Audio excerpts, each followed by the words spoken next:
Hey y'all. So I'm gonna come at you today with a little bit of a story time. I'm gonna tell you what it was like to be the white kid in an all black school. Now usually you get to hear about the black kid in the all white school. Today I'm giving you the inverse. Now, for a little bit of a clarification, I was one of 3 white kids in my class. I feel like they just grouped all the white kids together in one class. And my teacher was white, but other than that, all the admins, all the other students, everybody else, black. Primarily black school. Now, I've mentioned this, of course, before in the past because I've just brought it up here and there.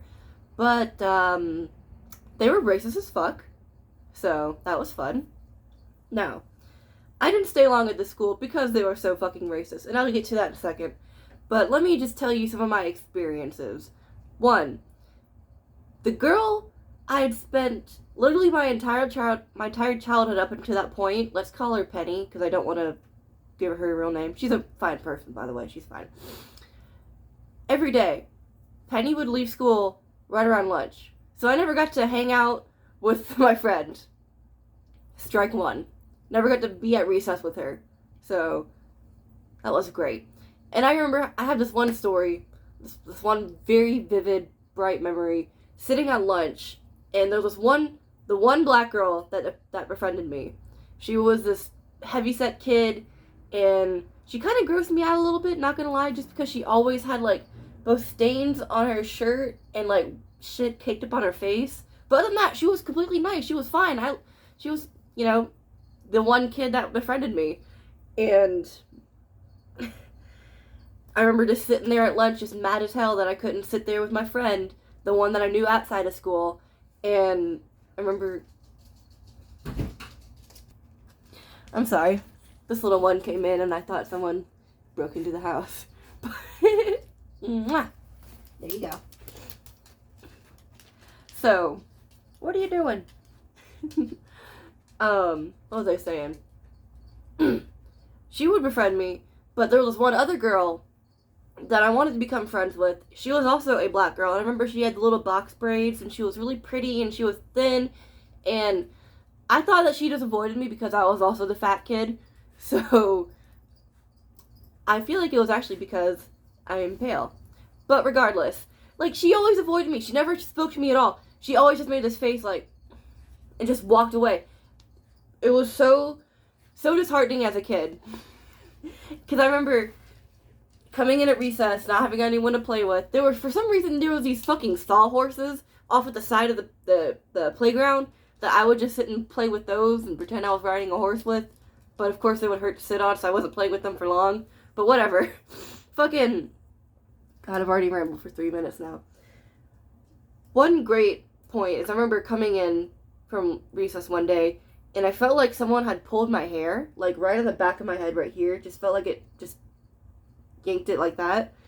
And I felt like I had 1 to 3 hands, I felt like just kind of brushed the back of my head like that. I felt like they were touching my hair, just like trying to get like a sneaky little, what does your hair feel like kind of. It's like, okay, that's cool.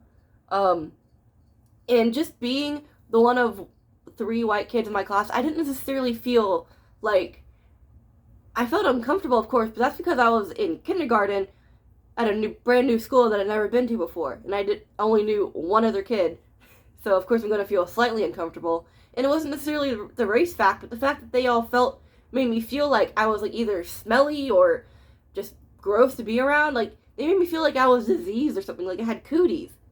They just didn't want to be around me because I was white, I'm pretty fucking sure, at least. And, oh my god, the one white boy in my class, I'll give his real name because, fuck it.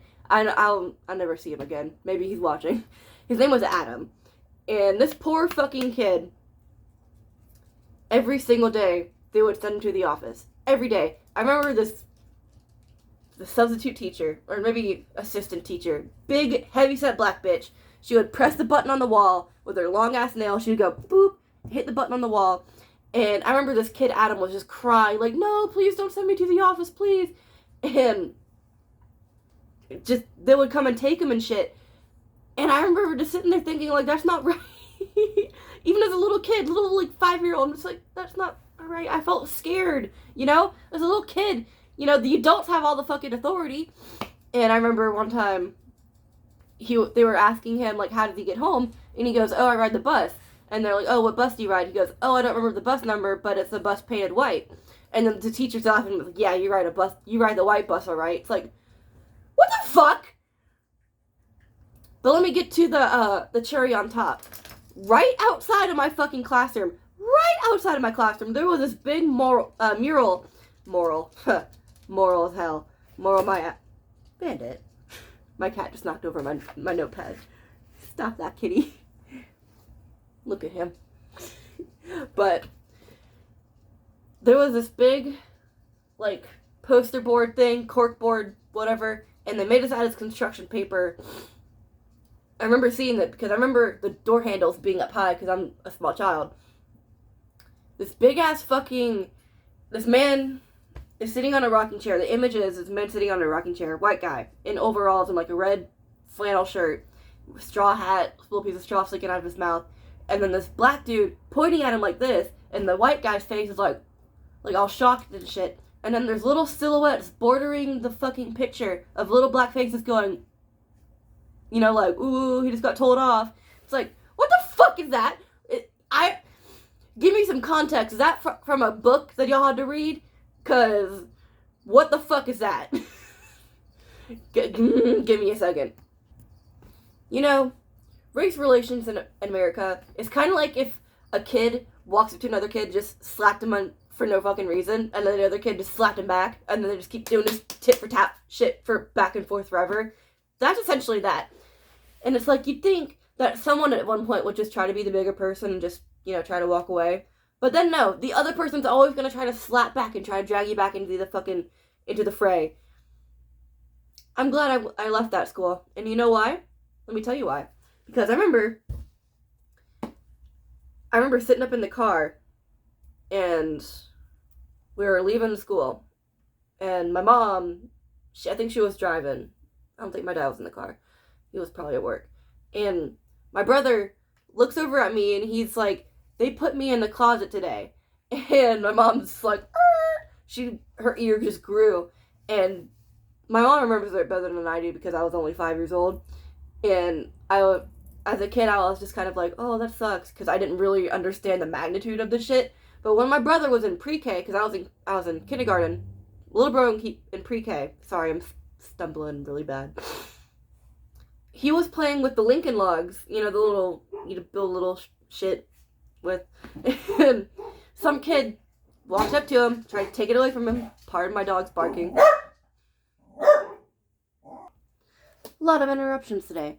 Well, to finish off the story, this kid walked up to my brother and just went and took his toys from him, just from out of nowhere. And then the teacher tried to step in, and my brother was somehow the one in the wrong, despite the fact that he was the one that just got his shit taken from him when he was playing with it. And then he was disciplined by being locked in the fucking closet. Yeah, I mentioned this a few times on my channel, I'm pretty sure, if you've watched for a while. They locked him in the motherfucking closet. little 3-4-year-old little brother. Pre-K. Yeah, we only went to that school for less than a month. And then we went to a much better school. Homeschool your fucking kids, y'all.